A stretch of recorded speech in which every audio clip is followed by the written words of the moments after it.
Hello बच्चों, तो चलिए इस प्रश्न को पढ़ते हैं। यदि n प्लस 3 फैक्टोरियल बराबर 56 गुणा n प्लस 1 फैक्टोरियल, तो n का मान ज्ञात कीजिए। तो यहाँ पर देखो, ये समीकरण दिया हुआ है और इसको हल करके हमको n का मान बताना है। तो प्रश्न में आगे बढ़ने से पहले इस प्रश्न से संबंधित जो मुख्य अवधारणा है उसकी हम चर्चा कर लेते हैं। तो देखो, मुख्य अवधारणा, जब भी हमारे पास में देखो n फैक्टोरियल लिखा हुआ होता है तो उसका मतलब क्या होता है, n गुणा में n-1 गुणा में n-2, यानी एक कम करके हम गुणा करते जाते हैं जब तक कि हमारे पास में एक नहीं आ जाता। ठीक है।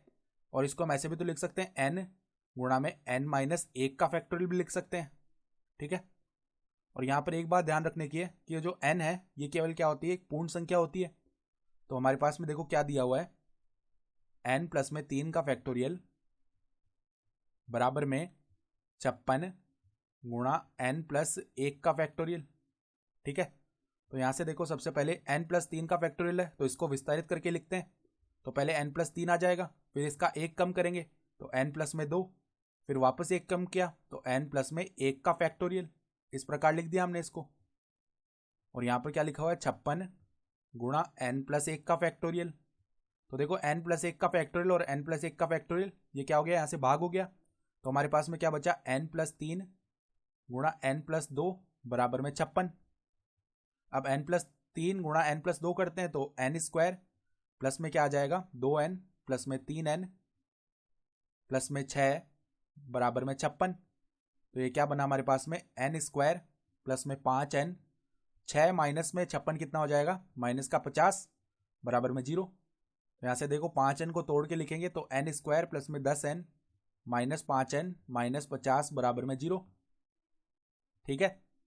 तो देखो यहाँ से अब पहले दो पदों में से n उभयनिष्ठ लिया तो n प्लस में 10, अगले दो पदों में से माइनस का 5 उभयनिष्ठ लिया तो n प्लस में 10 बराबर में 0। अब यहाँ से n प्लस 10 को उभयनिष्ठ निकाल लिया। तो देखो यहाँ से n प्लस 10 को जैसे ही उभयनिष्ठ निकाला तो ब्रैकेट के अंदर हमारे पास में क्या बना, n माइनस में 5, और ये किसके बराबर है, 0 के बराबर।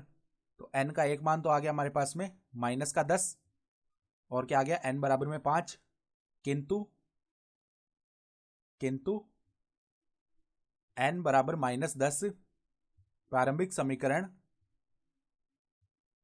प्रारंभिक समीकरण को संतुष्ट नहीं करता।